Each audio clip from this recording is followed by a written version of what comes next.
Mac Power Users, episode 733, our favorite iPhone apps.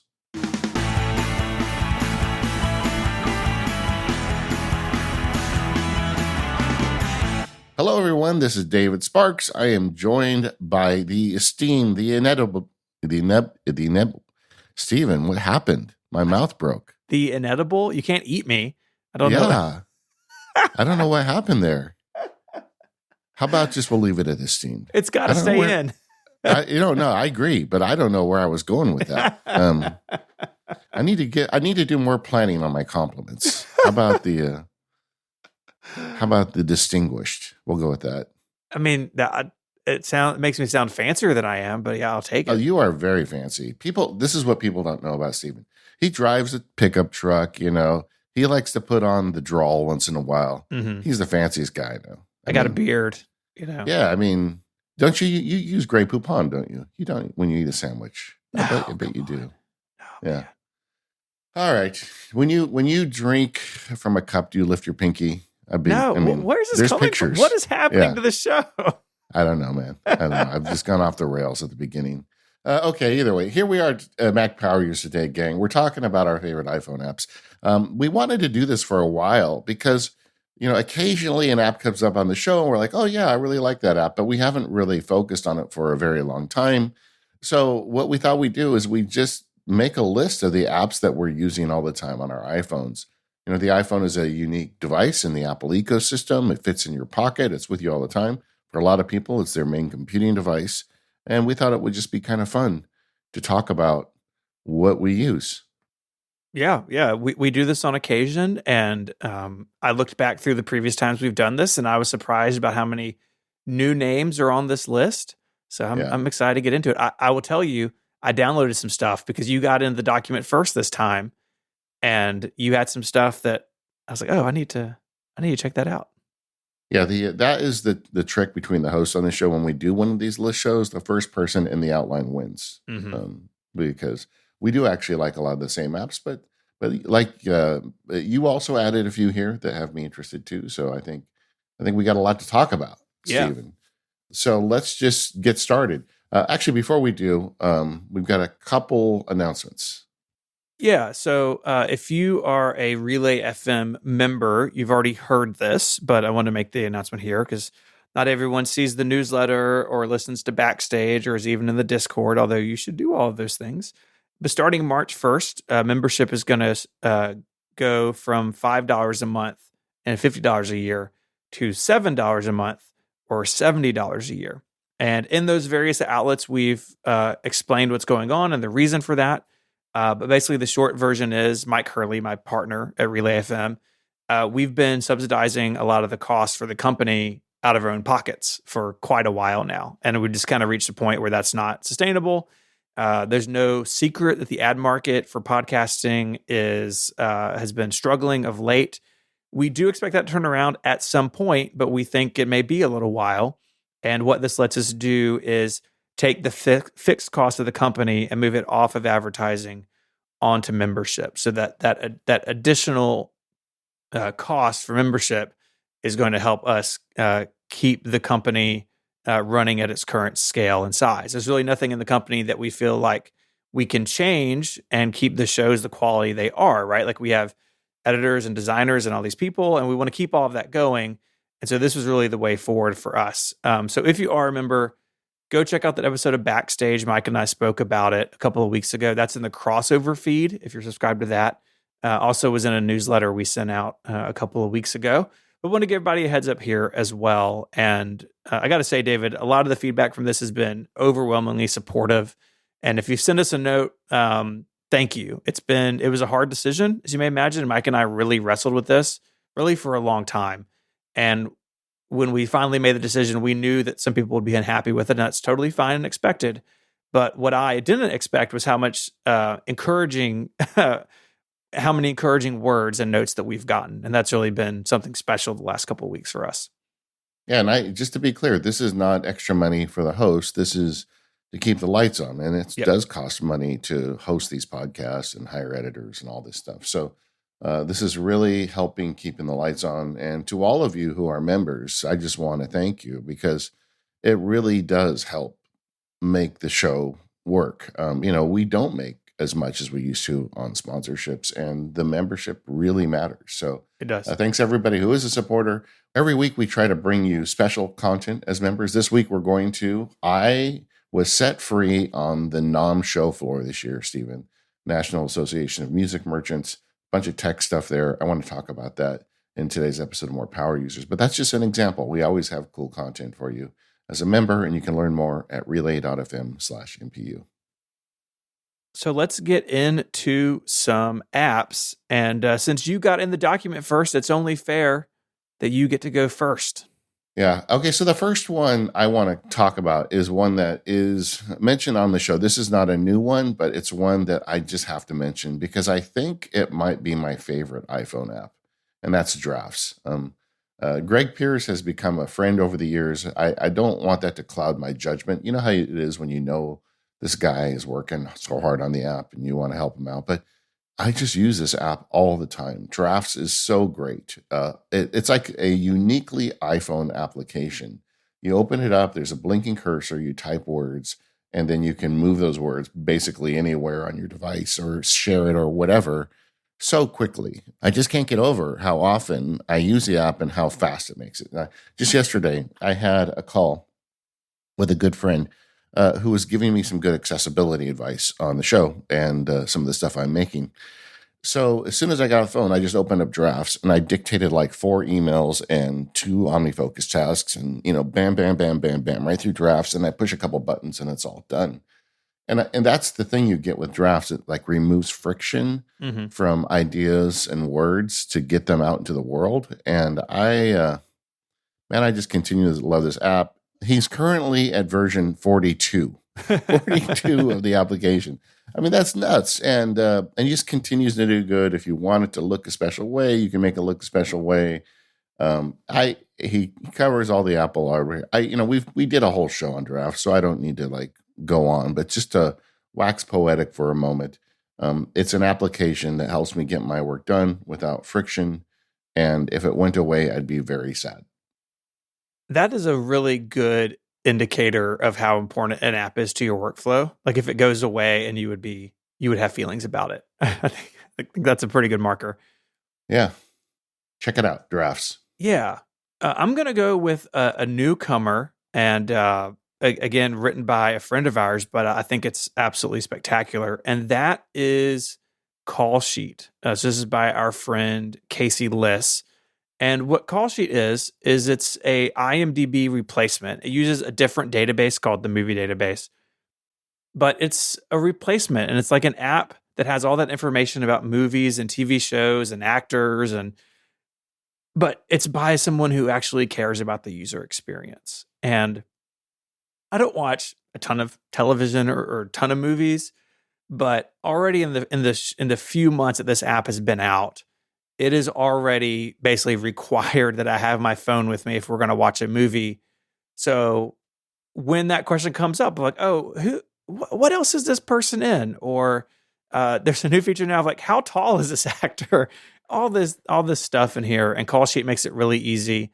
Casey does not charge enough for the subscription. I will say that publicly. He should charge more, but it is absolutely fantastic. And he's done such a good job with it. I'm so proud of him. And if you're a TV and movie person and you find yourself frustrated with the IMDb experience, or you're just like Googling things or like looking at Wikipedia, Call Sheet brings all that data under one roof, and it's just so nice. Yeah, I mean, the difference between Call Sheet and all its competitors is the competitors like IMDb, they're made by big companies. They're taking advantage of all of the, internet advertising and marketing that you can get your hands on. And when you go there, that affects the experience. It's not as clean. And Call Sheet is like, what if I could go to a website that just gave me the name of the actors in the movie and didn't try to sell me popcorn at the same time? Yep. And that's what he does. And Casey knows what he's doing. I feel like this is the big winner for Casey. He's made several apps over the years, but to me, this is the one that, it's just so clear. And I haven't checked in with him. I hope he's making a version for Vision Pro, because that's the other thing. I need Call Sheet now when I'm watching a movie in Vision Pro. So, but hopefully he's doing that. I believe that he is. Yeah. I believe he is. I'll leave it But at that. It's good. It's good. And yeah, and it's from a friend. So another app from a friend. Yeah. We're fortunate enough to get to know some of these people in our industry, and I think Call Sheet is a good example. I want to highlight what you said. A lot of the apps that we tend to gravitate towards are made by sort of independent or small developers because they really care about all the little details. And when you have an app that's done by a big company, not that they don't have good engineers and good designers, very often they do, but there's so much more tension in those applications and what they're supposed to do and what those companies want out of them. Where an indie developer, most of the time, in my experience, they want to solve a problem in the best possible way. And that's the sort of software that I want to use every day. Yeah. Well, I mean, there's so many ways to monetize an app, right? You can monetize it through advertising. You can monetize it through data collection, getting information on what people watch. There's all sorts of ways to do it. I guess so long as they're honest with you, it's not necessarily bad. But as a user, I prefer apps that are more simple. And that's my next app, and that is Food Noms, which I think is kind of the call sheet for food trackers in the sense that it's made by a single developer. And if you want to track your food, you go in there, and it doesn't try to sell you diet plans, and it doesn't do all that weird stuff. But it's got a great database. You can take your phone and scan the barcode on any food you're eating, and it already probably has the data there, or you can add it if you need to. It remembers your meals. If you want to do fasting, it tracks fasting time for you. It does everything I need. I pay a yearly subscription for it, and I've been using it for a while, and it's a real tool that I'm using to try and, reduce what I eat and eat better foods. And I really find that by forcing myself to go in and log everything I eat, that always helps. And I looked at all the apps, and they all just had way too much baggage attached to them, except for Food Noms. And turns out this one was made by a small indie developer, and just right on brand. I went right for it, and don't regret it a bit. Yeah, and Food Noms is one of those apps in a category of apps like Call Sheet where there's a lot of data to deal with, right? And I think both of them are good examples of apps that the developer has really worked on the design aspects to make all of that data digestible. It's not a joke on Food Noms, but I'll leave it. Yeah. You can kind of get a picture of what's going on pretty easily. And I've used other apps in this category, and some of them are like genuinely confusing in places of trying to understand what's going on. And so I really give them credit for getting that right. All right, you got another one? I do. I'm going to take a left turn here. And I want to talk about Facades by Michael Stieber. Stieber is a Apple historian focusing on Apple retail. And Facades is an app that he put together. I believe it launched last year. That is basically a database of all the Apple stores, but you can do all this really cool stuff with it. Like you can track which stores you've been to, and you can have like a wish list of like, oh, I would love to see the Fifth Avenue store, the glass cube one day, or I'd love to see the store,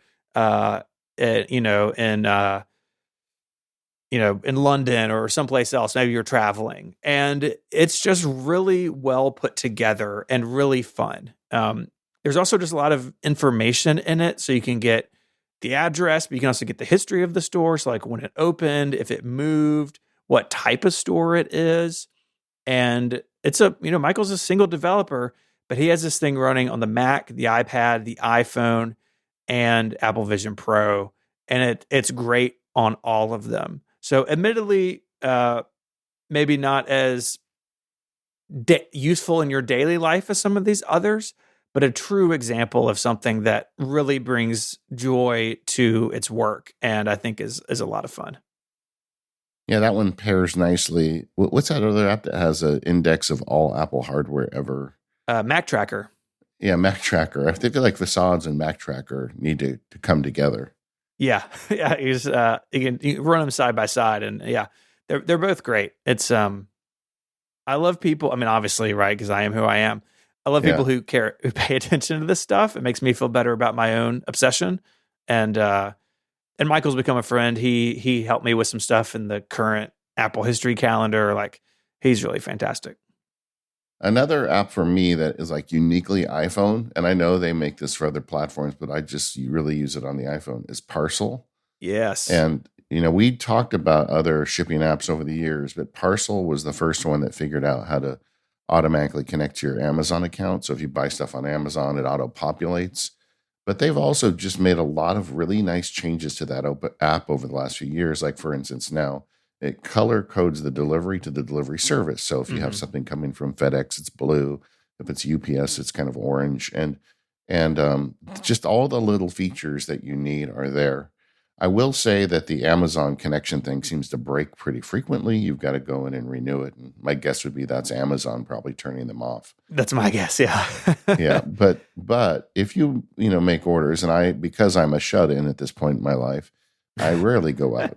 Daisy and I share a car. I don't even have except for getting on my bike. I don't really have a way to get out most days. So I like to order things, and I like checking Parcel and know when things are coming in, and it's not too expensive. It's well done, and it shows a continuing improvement, which tells me whoever is behind this app is interested in making it better and not just going to collect money on it and leave it where it is.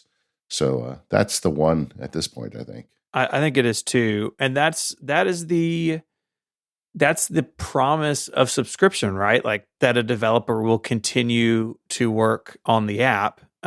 Parcel, I think, I'm trying to look it up while I talk, is like $3 a year. I use this app multiple times a week. Like, again, one that I think is not charging enough, but it really is good. And like these others, it's on all the platforms. It syncs in the background. So like, if you add something to your phone, which, by the way, that the phone app also has a scanning ability. So like, you could scan a barcode, or it will OCR text. So like, so I do this. If I ship something, I track things that I ship out to other people sometimes. Like, if I sell a camera, or, I'm sending something to a coworker, I want to make sure it gets there okay. And I can just scan the receipt from FedEx or whatever, and it goes right in. And it all syncs across all your platforms. Also on Apple Vision Pro, which is pretty funny. Parcel's awesome. I switched to it years ago when it kind of first made the rounds, and I've been very happy with it. This episode of the Mac Power Users is brought to you by ZocDoc. Find the right doctor right now with ZocDoc. Sign up for free at ZocDoc.com/MPU. We all know there are things in life you have to compromise on, but when it comes to your health, there is no compromise. So don't go back to that doctor you don't feel really listens just because they're available right now or they take their insurance. This is where ZocDoc comes in. ZocDoc is the place where you can find and book doctors who will make you feel comfortable, listen to you, and prioritize your health. And you can search by location, availability, and insurance. So literally no compromises here, because with ZocDoc, you've got more options than you know. ZocDoc is a free app and website where you can search and compare highly rated in-network doctors near you and instantly book appointments with them online. Once you find the doc you want, you can book them immediately. No more waiting awkwardly on hold with a receptionist. And these docs all have verified reviews from actual real patients. We're talking about booking appointments with tens of thousands of top-rated, patient-reviewed, credible doctors and specialists. You can filter specifically for ones who take your insurance, are located near you, and treat basically any condition you're searching for. The typical wait time to see a doctor booked on ZocDoc is between just 24 and 72 hours. That's it. You can even score same-day appointments. I'm a ZocDoc user, and I really like the service. I remember the days before I had ZocDoc, where I had all of the problems I've talked about in this ad, where I would find a doctor and then find out the last minute they didn't take the insurance, or I'd get left on hold until the phone just hung up, and then I'd have to call back and start the process all over again. And I always felt like finding new doctors was kind of a crapshoot. You never knew if you were going to get a good one or a bad one. And I feel like ZocDoc solves all those problems for you. It's just such a no-brainer. It's a free app. Go on there, find a good doctor in your area that takes your insurance and can see you today. What else do you need? Anybody looking for a doctor should be checking out ZocDoc, and you can do that at ZocDoc.com/MPU and download the ZocDoc app for free, and then find and book top-rated doctors today. That's ZocDoc.com/MPU, ZocDoc.com/MPU, and our thanks to ZocDoc for sponsoring the Mac Power Users and all of Relay FM. Okay, David, I want to talk about one that has been around for a long time, but has kind of embedded itself in the way that I work in a new way, and that is IA Writer. For a long time, I was using Byword on my Mac to do my blogging. Byword is excellent and does continue to still get updates, not as often as some of the others, but it's not dead like I once thought maybe it was. But in the last 6 months or so, IA Writer has really clicked with me for a couple of reasons. First of all, is that it's available on all the platforms. So I know we're talking about the iPhone here. And so now I'm kind of working on a blog post. I can easily move between my Mac and my phone and my iPad. And for instance, my Apple Vision Pro review, which we talked about on More Power Users last week, I wrote the bulk of that on my Mac. But I worked on it. I sat down and wrote for 2 days, but I was working on it for a week, right? And I could just open the iPhone app while doing other things and like thinking about something. Oh, I want to talk about this, or I have a thought on this. And it all syncs perfectly and really well. But one of my absolute favorite features in IA Writer is its highlighting ability. So you can go in and there's settings and you can turn things on and off in the editor.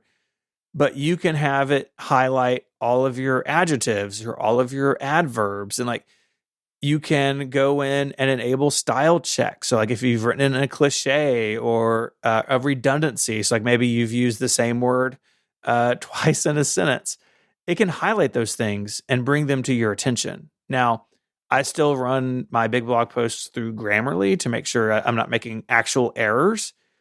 But these features in IA Writer kind of give me a different lens into something I'm working on, and I've really come to like it. And it's like I said, it's been around a long time. I've flirted with it on and off over the years, but it's really kind of sunk its teeth into me in a new way sometime last year, and I'm loving it.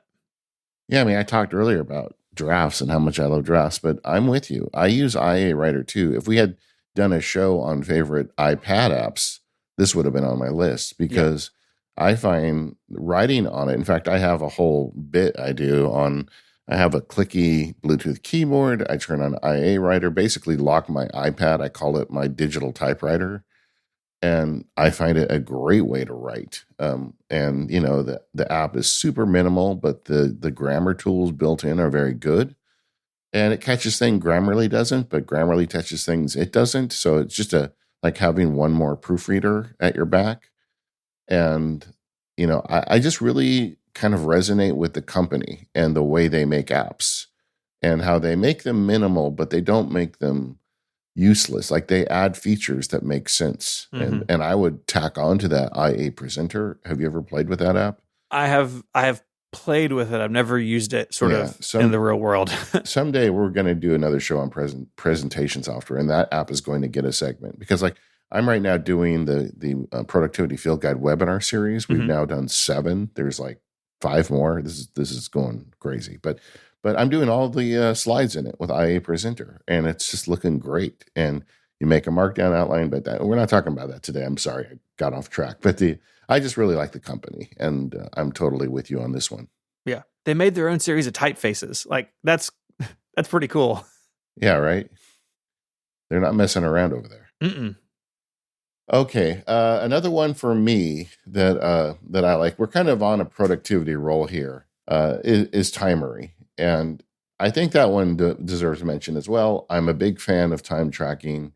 We've done a show on it, and I've gone back and forth on different time tracking apps. But you know, because of its use with automation tools, Timery really just is such a great front end, and it really just does the job. And this is another one with a small developer who's constantly updating it. And you know, that one is like if you swipe to the left on my iPhone, I've got certain widgets that are always there.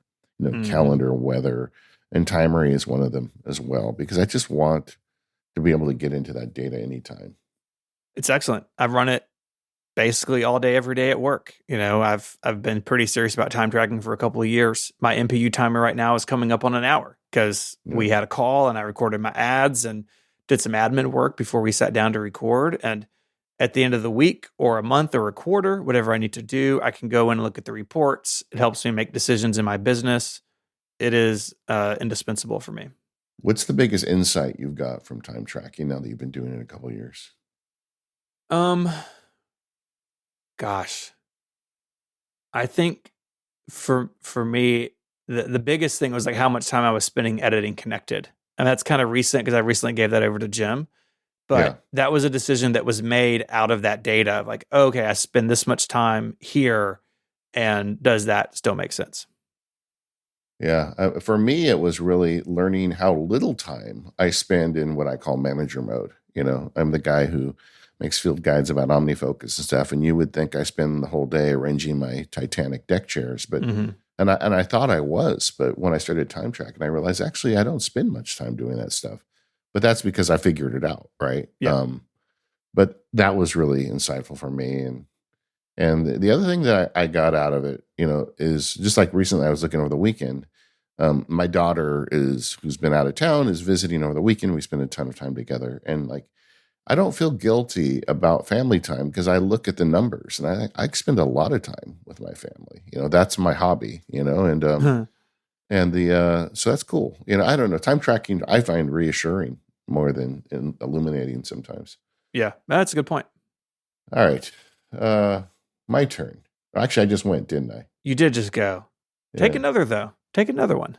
Okay. You want to give me another one? I'll take Yeah. another one. Chat GPT on the iPhone is Yeah. pretty good. We're going to do more content on the show on artificial intelligence because it's emerging and now it's getting really interesting. You can have chat GPT diagrams for you. You can do all sorts of stuff. And I've been like digging in on it in the Max Sparky Labs, and I plan to do even more with that.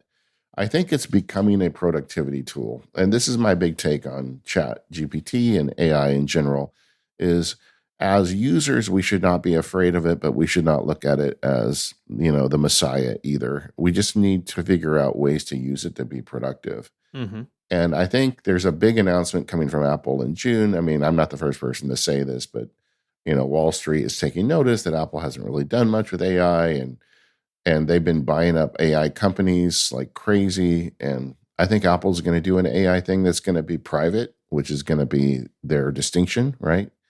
You're not going to be sending your data to somebody's cloud. It'll be done on your device. And I think this year we're going to learn a lot more about it, and it's going to become an even more useful tool. But in the meantime, I've been using ChatGPT to solve problems. And, it's not, like I said, I don't use it every day, but I use it often. And I think the iPhone app is pretty well done. Yeah, I think it is too. On episode 490 of Connected, which came out a couple of days before this episode, we actually spent a lot of time looking through what Apple has already done in the AI field. Like they've released some models, a lot of research. Like, Yeah. even though we don't know what the product is, very clearly things are happening. And so go check out that episode. But yes, I suspect that we'll be talking a lot about that later this year. Do you have any hopes and dreams for what Apple's going to do with it? One of the reports is that Siri will become more integrated with things like shortcuts. So you could ask Siri, hey, take these 5 pictures that I have open on my screen and put them together in a slideshow, or Yeah. rotate them all horizontally and put them in an email. And you can do a lot of that stuff with shortcuts now, but first of all, you gotta know how shortcuts works, which is not a given. And you got to like build something, and they're not really ephemeral, right? You're not going to spend time building a shortcut for something you're going to do 1 or 2 times. And if they can enable Siri to do things like that, kind of off the cuff, it'd be huge. I think that's what's most interesting to me. Yeah, I agree. I think the big call for it is Siri. Like Siri just needs to get way smarter, way better, way faster. And AI is a clear path for that. Mm-hmm. And if it's done on device, I mean, just look how much better dictation got when they added the transformer model. Like, Oh, I know.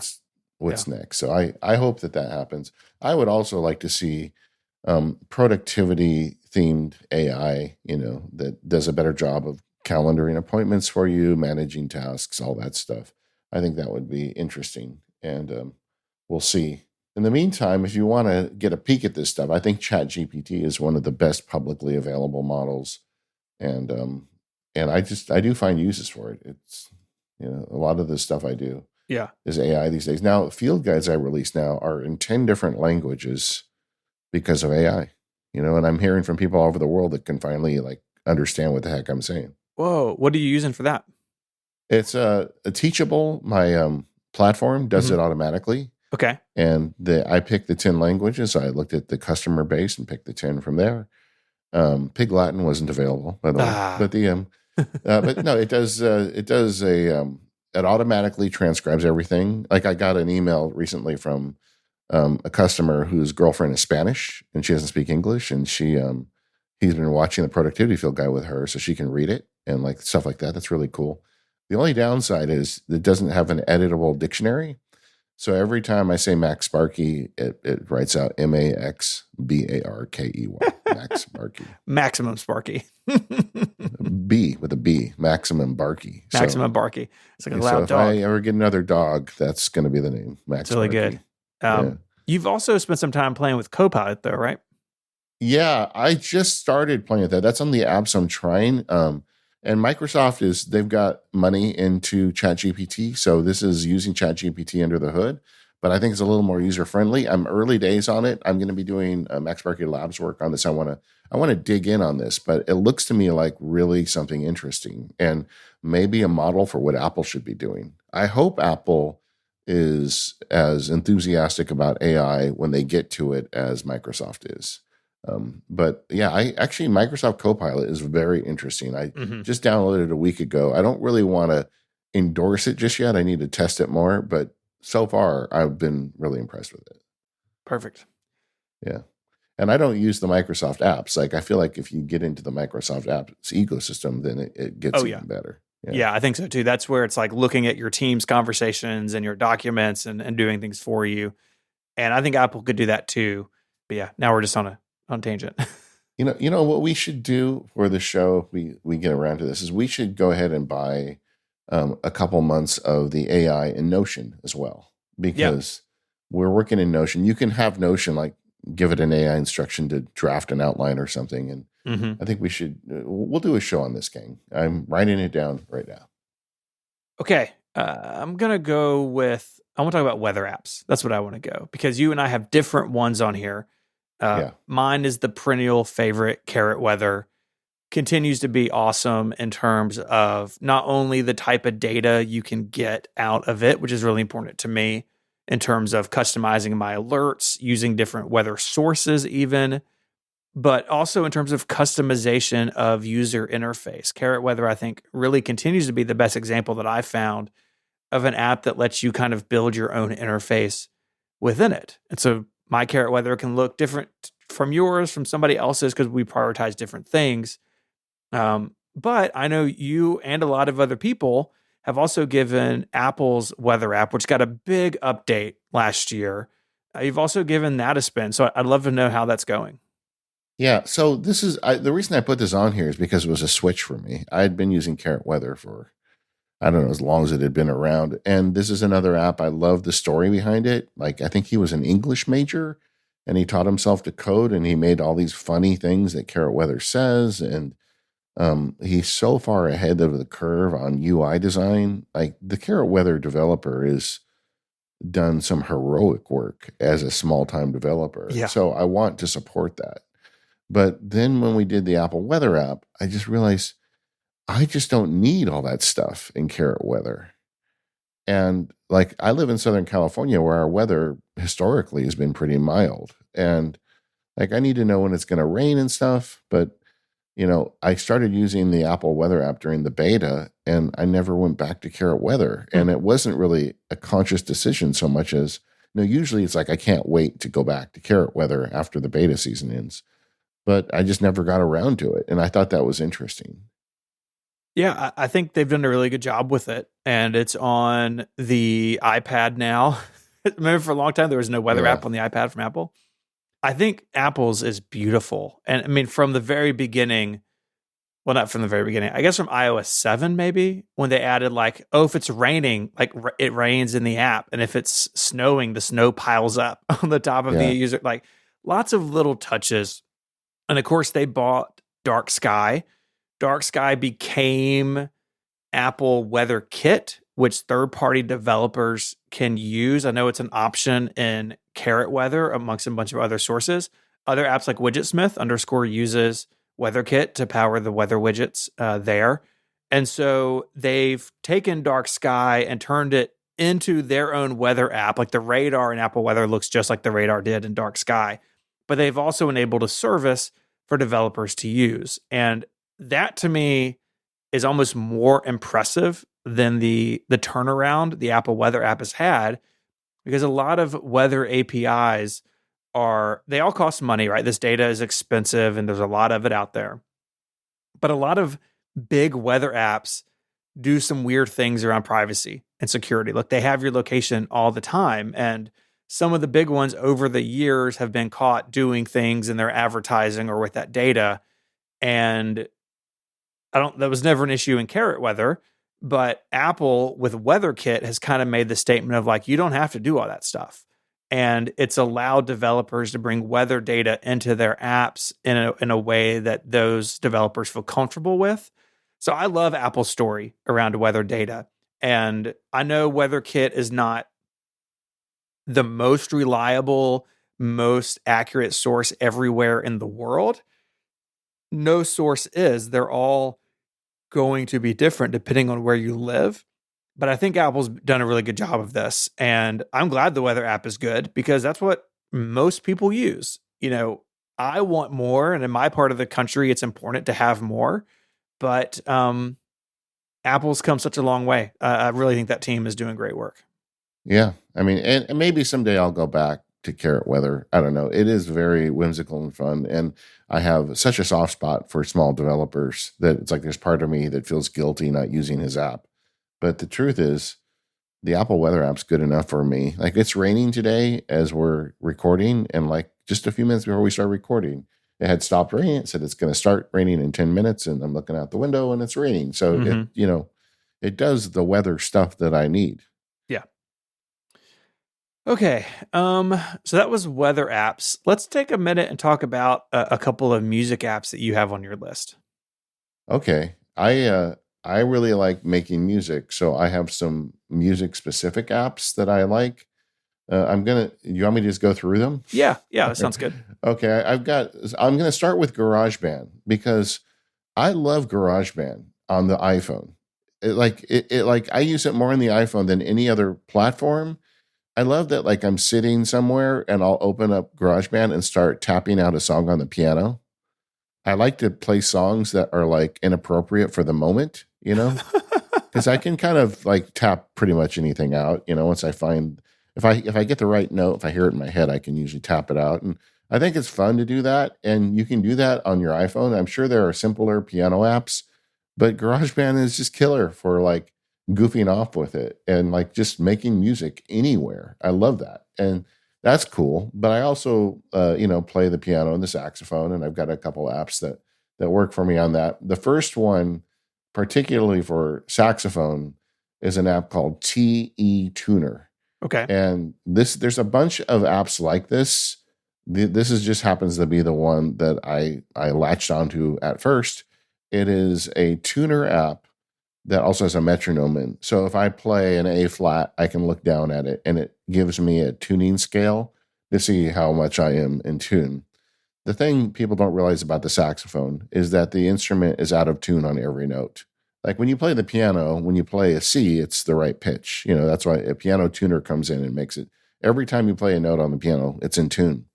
If you watch a professional saxophone player, next time you see one, watch their bottom lip while they play, and it is constantly in motion because they are adjusting the pressure and the embouchure and everything to change the pitch of each note. Like when you play middle D, it's one pitch, you got to lower it. And then you play, middle, lower A, you got a different pitch. So there really is no like magic way to make every note in tune except to use your mouth. Well, the way you learn about that is with the tuner. So you play and you say, oh, every time I hit that A, it's a little sharp. I need to like remember to drop my jaw when I play that note. And you eventually get better at it. But when I was a kid learning to play saxophone, that was actually really quite difficult because tuners are really expensive. And like you'd sit next to a piano player, or when I was a kid, we had a piano in the house. I'd hit the piano key and then I would play the sax and try and match it and just train my lips to go to the right pitch. And then I always had a problem with my A being flat. And I was in all these honor bands. They're like, how come your A is always flat? Then we found out that our piano was out of tune and I had trained myself on a flat A, so now like you just buy a $5 app and it does it. So TE Tuner does that. It also has a metronome in it. And anytime you're trying to learn music, especially if you like jazz, you need like a sense of time. And that tick, tick, tick of a metronome really helps. The other app that I use, which is kind of on the theme of a metronome, is called Drum Genius, and it has the scariest icon of any app on my phone. I saw that when I was putting links in. I was like, what is this? Yeah. I mean, but this guy, I don't know who made, I think this is a small developer too, but it's a drum machine app. And it's got drum beats in every potential rhythm. You want 7/8, you want 5/4, you want 4/4, you want a swing beat, you want a rock beat. What's Taylor Swift say? She like, if you want a sick beat, you get a sick beat with this app. So yeah, I like to play. Playing along with a metronome is fine. Tick, tick. So it's right on time. It keeps you on time.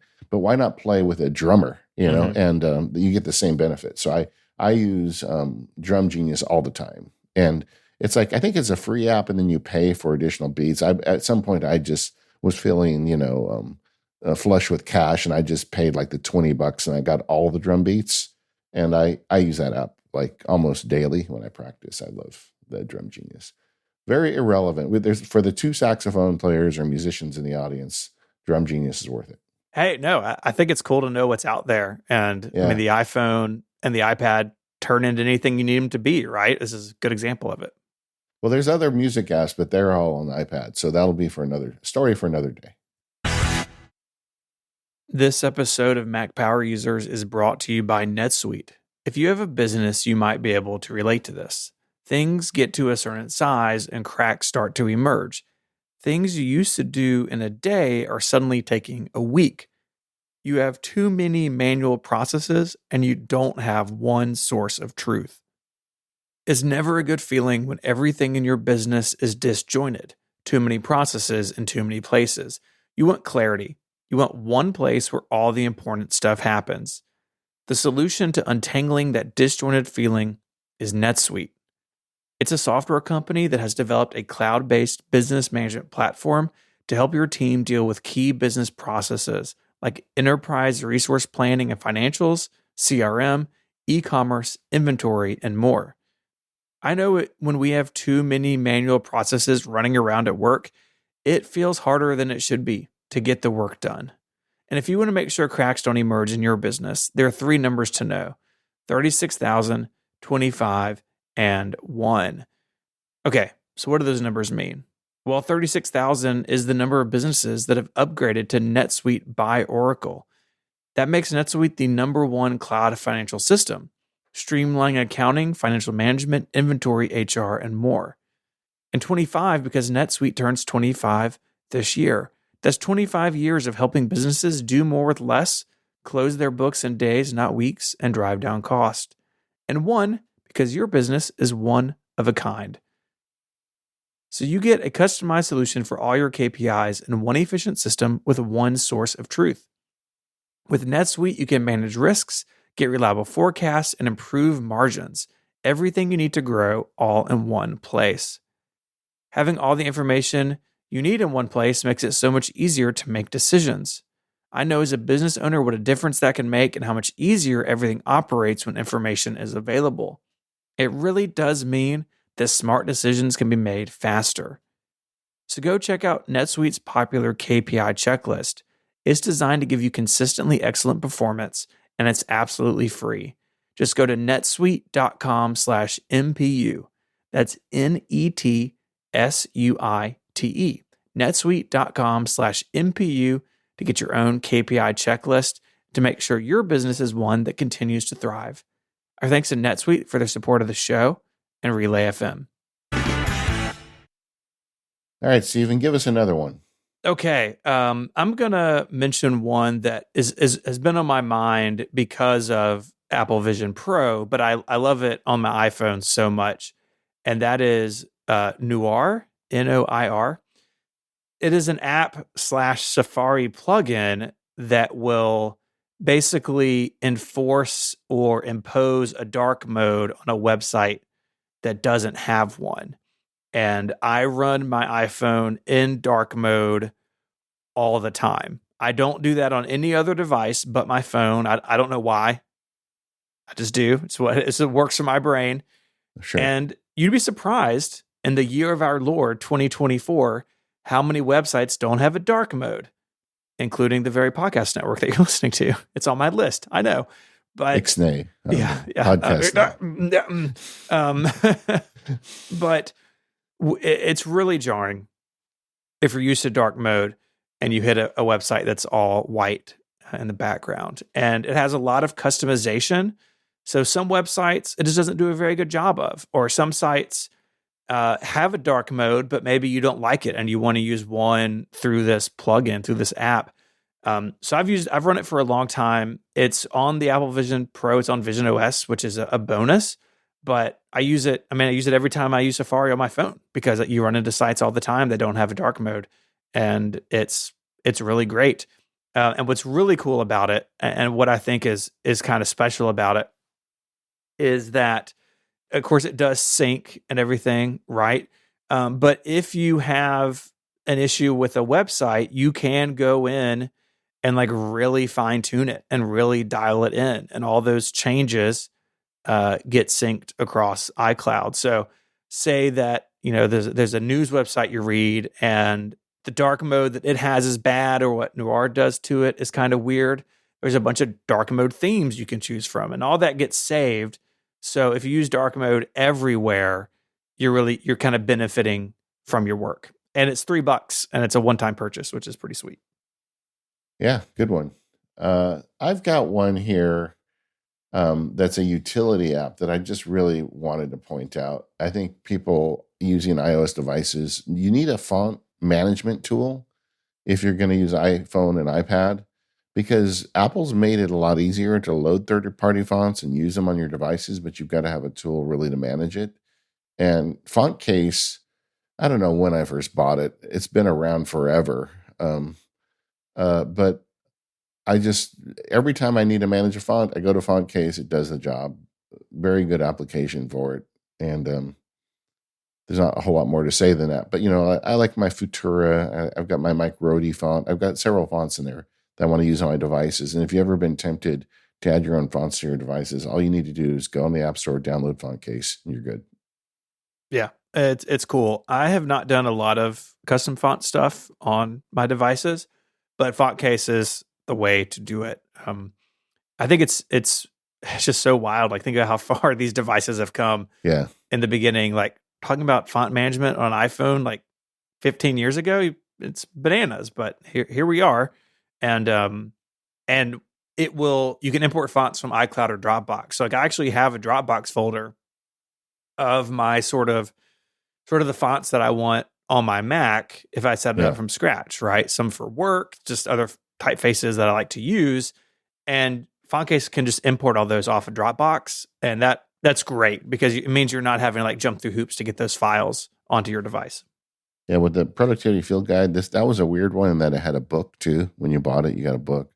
And I wrote it in Obsidian, but then I moved it at the end to Pages to do all the formatting and the EPUB publication. And I wanted to edit it on iPhone and iPad, but it had a bunch of custom fonts in it. But, just load up Font Case, put the fonts in, you're good to go. Okay, we each have a couple of apps here, kind of in the vein of utilities to mark up screenshots. This is something that we both do for work a fair amount. And Apple's built-in annotation tools, while pretty good, definitely aren't complete. And one that I absolutely love on the iPhone, and it it's a photo plugin, so you can use it within that sort of editing environment. Is annotatable. I don't know. Now you sound like me at the beginning of I the know. show. Annotable. Annotable, annotable. There we go. Yeah, you actually jacked my pick here because I had this on my list, Oh, did and you? I'm sorry. I showed up, and it was on your list. I'm like, Okay. how did that happen? Did Sorry Steven about move that. it? Yeah, But it's awesome because it basically supercharges what Apple's can do. And so yeah, it has more highlighting. It has zoom with like a loop feature. You can spotlight things.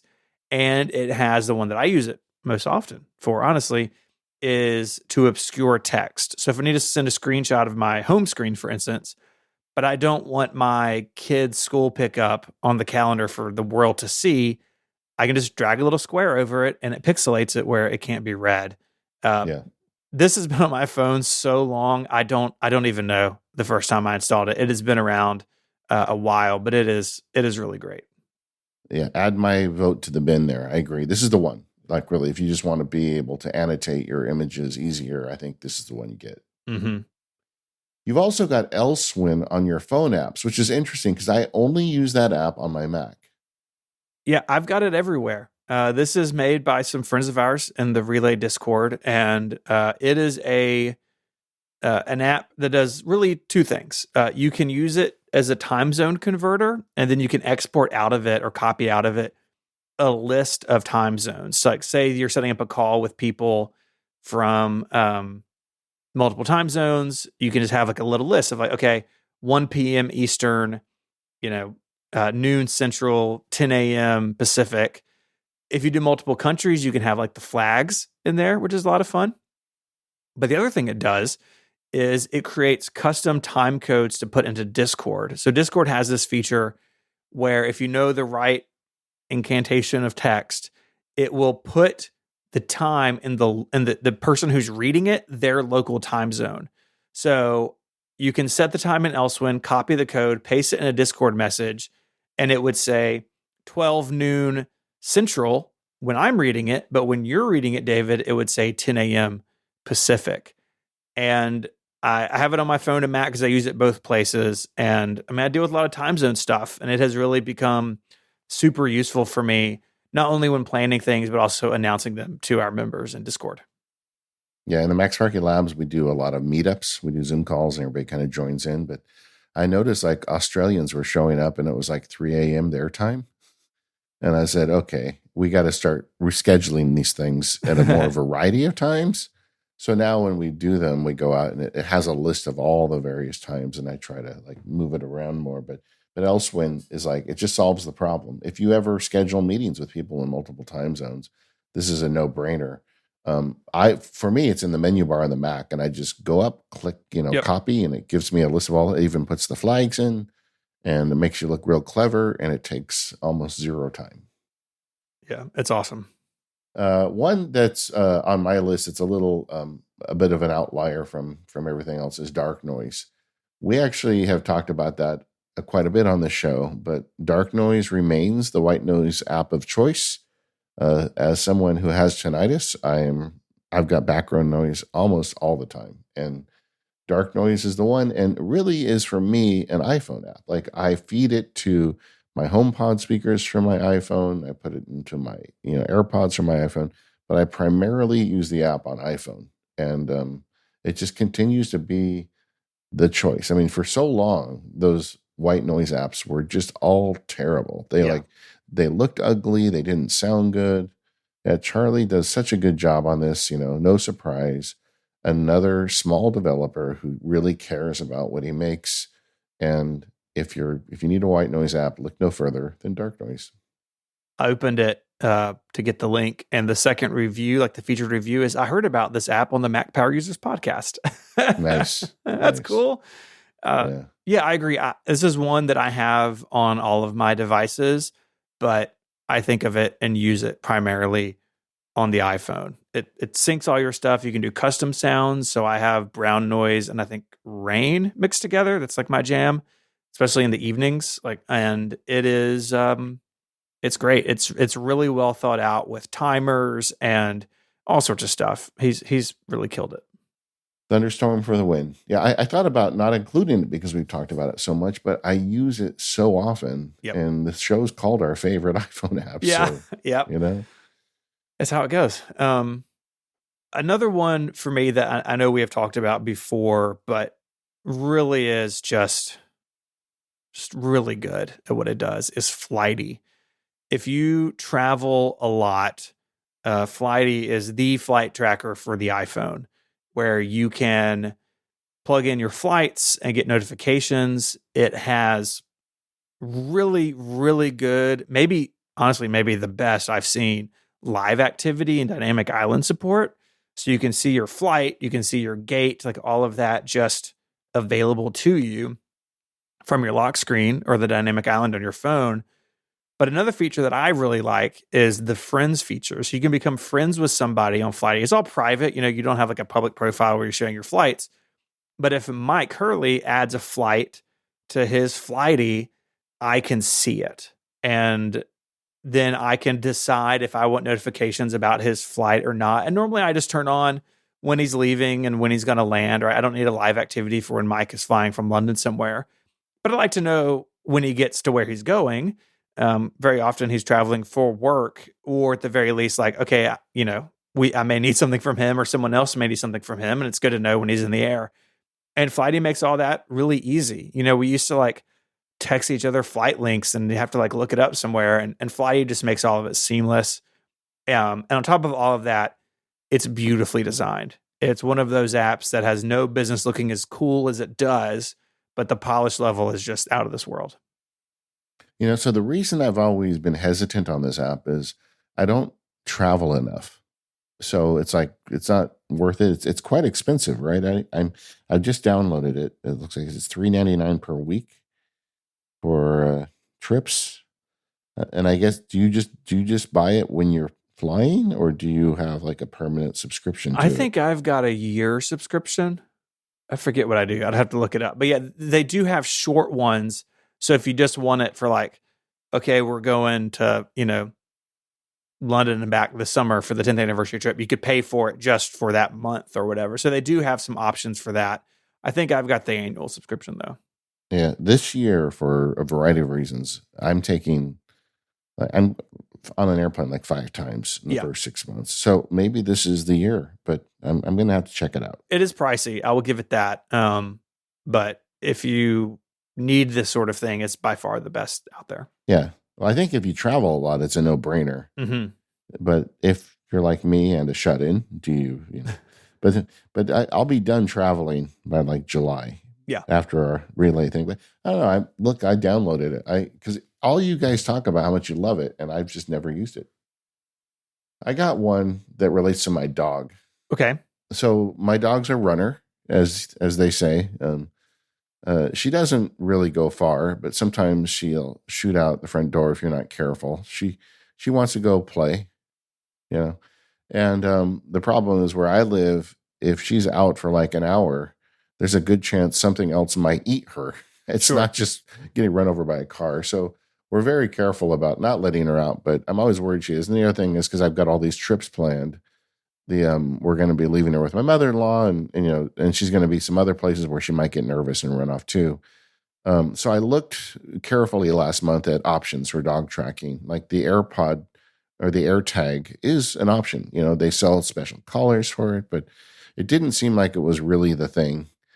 And I had bought years ago the Fi collar, FI, Mm-hmm. and I got a good deal on it because when they first opened it up, and they gave me a renewal offer, so I went ahead and renewed it. And the collars have gotten a lot smaller, but this is a custom made collar for a dog that basically has a cellular radio in it, but it's very tiny. And so you get like per minute tracking on the dog. You also get like step count and like rankings and all sorts of weird stuff. But if you've got a cat or a dog that you're concerned about keeping track of, or they might be a flight risk, it's not cheap. I think if you pay retail, I think it's like $5 a month, but I got it less than that. But it's really nice. I mean, it's a collar that you basically got a GPS tracker on your animal. Yeah. And I just renewed for another year, so I'm in. I don't regret it with all the travel and everything. I feel like I'd feel terrible if something happened to her. Oh And yeah.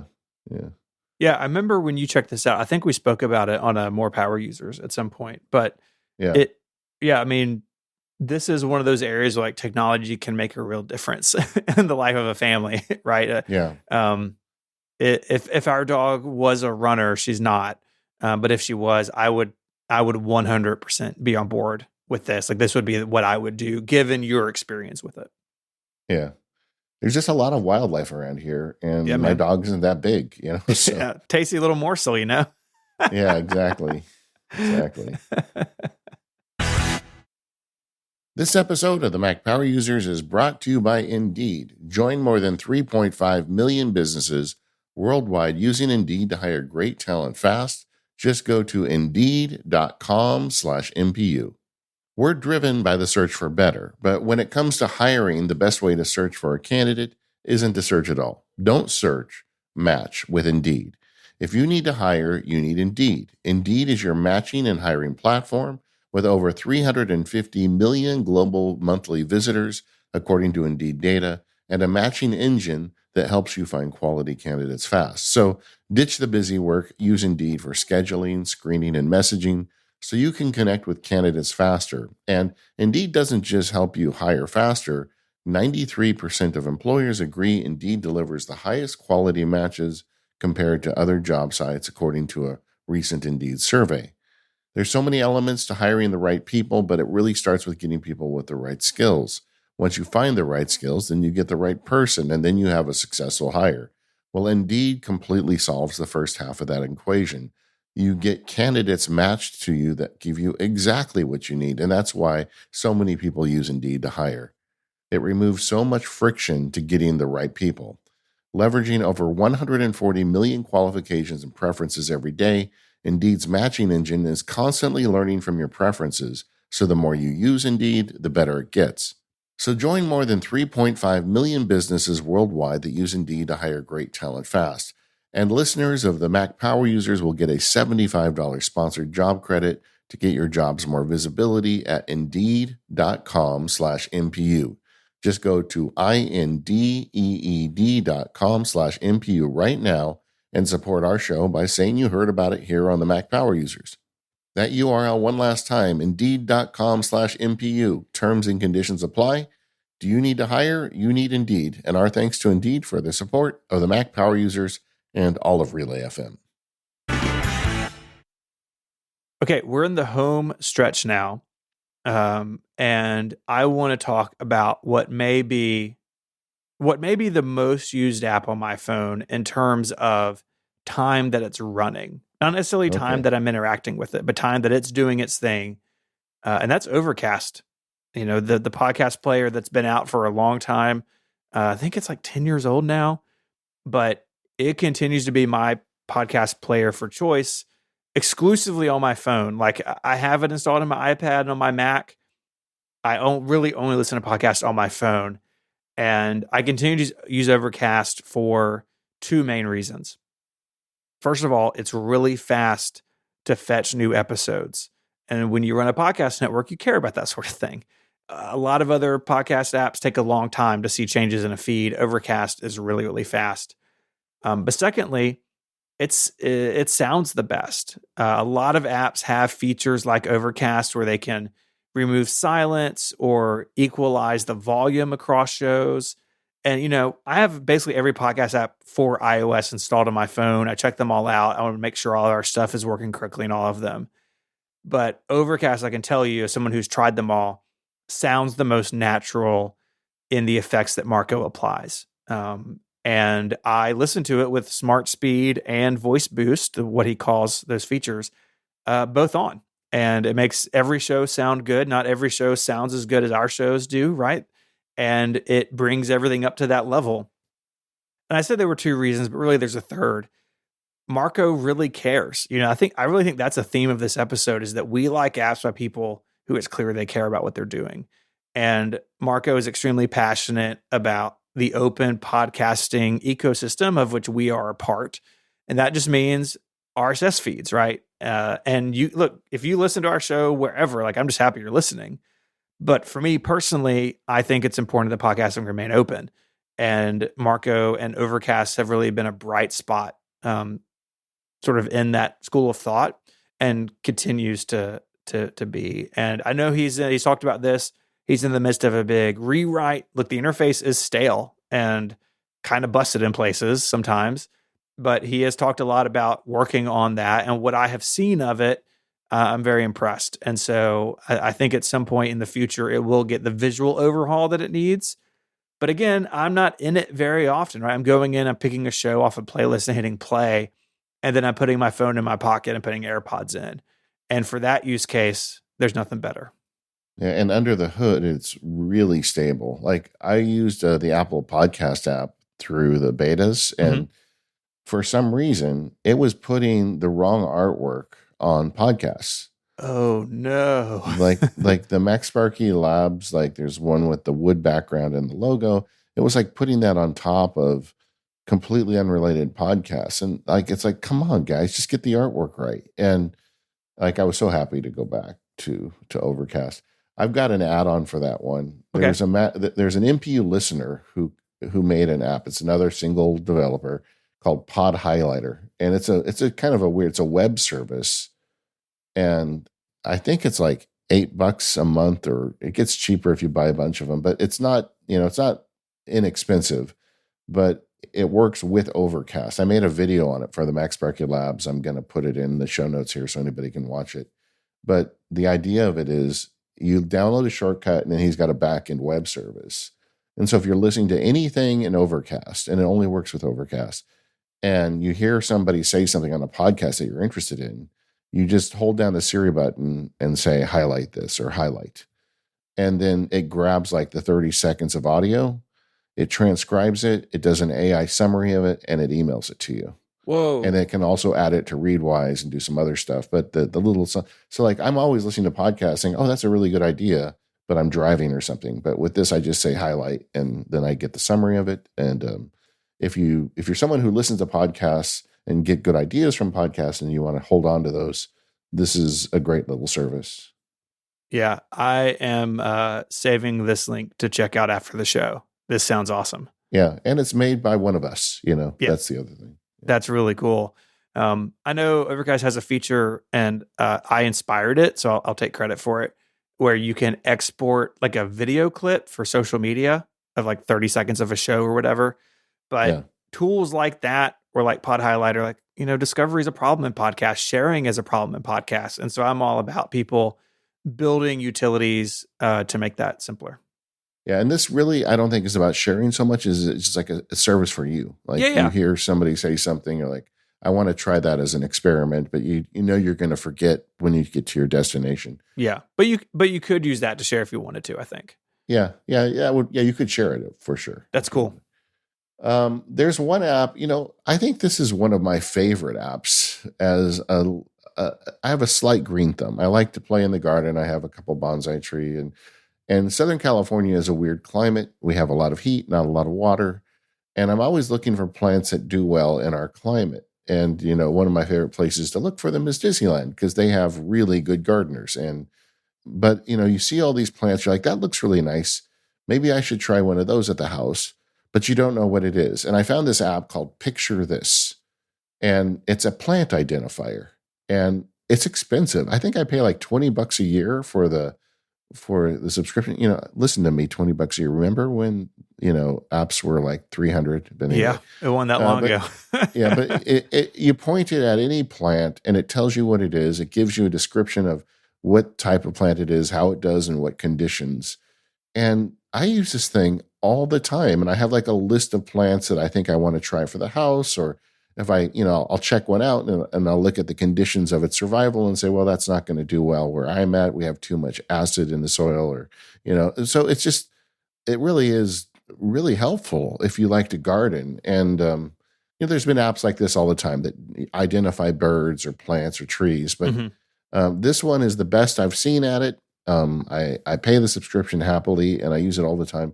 And it just brings me joy that I have, in addition to a phone and a media player and a tuner and a metronome, I also have a plant identifier in my pocket. Yeah, I know that's something that was added to the photos feature in iOS at some point, and I have looked at this app. I think my wife has it installed on her phone. This is a lot more robust than what Apple's has. Yeah. Like a lot of these examples, a lot of the apps we've talked about today, there are built-in alternatives, but very often, and we've talked about this 100 times on the show, Apple's building apps for the 90% of people. And picture this as an example of if you want more, then what Apple provides, and this is the way to go. The other thing is, I make myself look way smarter than I am to my sister. I know she doesn't listen to the show, so I can admit this. She's always sending me pictures of plants saying, like, oh, I think I'm going to put this, this rose in my yard, and I'll send her, that's not a rose. And then I'll tell her what it is. I love it. I just like, because you can just feed it any image. You don't have to take the picture. You can just feed it any image. So my sister thinks I really am a, encyclopedic knowledge of plants. Incredible. Yeah. Okay, I got one more before we go to our follow-up questions. And it's an app that's really grown on me. It's called Shortform. They have sponsored my newsletter on occasion, so read me as a shill if you want. But but there's a whole bunch of book summary services, and that's a whole thing. Right? For people who read books, it's like some people are really against the idea of a book summary service, but I like them because it gives me an idea to audition nonfiction books just to say, well, what's the big point of this book? But the problem is most of them in my mind are too short. But short form does an extended version. It's like, they have an audio version. They'll read it to you. It's about 15 minutes. It takes you, half hour, 15 minutes to kind of digest their short version of a book. But I find it a really good way for me to decide which books I'm going to read. And I'm in it like many times a week. And it really works on the phone. You subscribe to the service and they get new books every week. And I like to sit there and read them. And so I read 3 or 4 short form nonfiction books a week, but I'll read maybe 1 or 2 actual nonfiction books a month. Got it. And a lot of times I'll go through the short form version and say, okay, I think I got what I needed. Like sometimes these self-help books really are like 3 pages of information stretched out into 300 pages. But sometimes you'll read the short form and you're like, oh, this sounds really good. I want to read the full book. But it's just a really good little service I use. Very cool. So you put some follow-up questions in our document. Let's say we start with the first one. Where does Apple Arcade fit into this? Right, this is a service that Apple offers that you can pay and get access to a whole game library. There are no games on our previous list, so yeah. What about Apple Arcade? A little. I use it a little.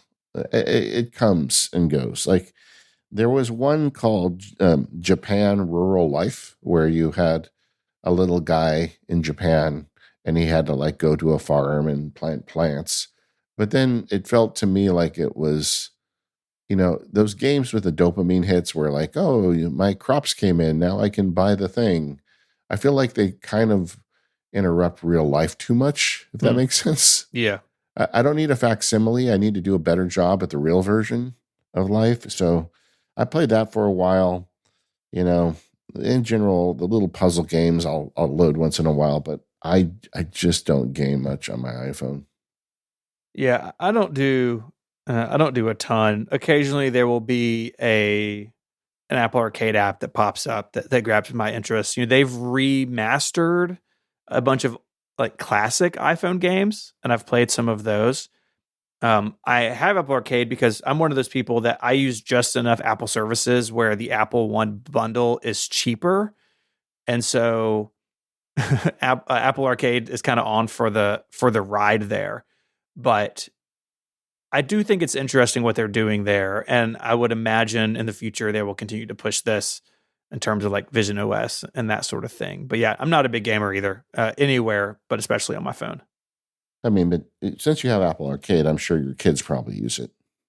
No, not a ton. My boys are into Minecraft right now, so I have a server set up where they can do Minecraft. You know what? I think that's a great game for kids. Like, if they really go down the rabbit hole and start like programming it, and like, I really think as a father, you can do that in a way that can really help them make it a creation process and not just a dumb game consumption. Yeah. Yeah, that's my goal with it. Okay, another question. Do you do email on your iPhone? I've never asked you this. I do, but primarily triage. So I will sometimes like I have no alerts, no notifications for email except for VIPs, which are very few people. You were one of them, David. Settle down. Thank you. That makes me happy.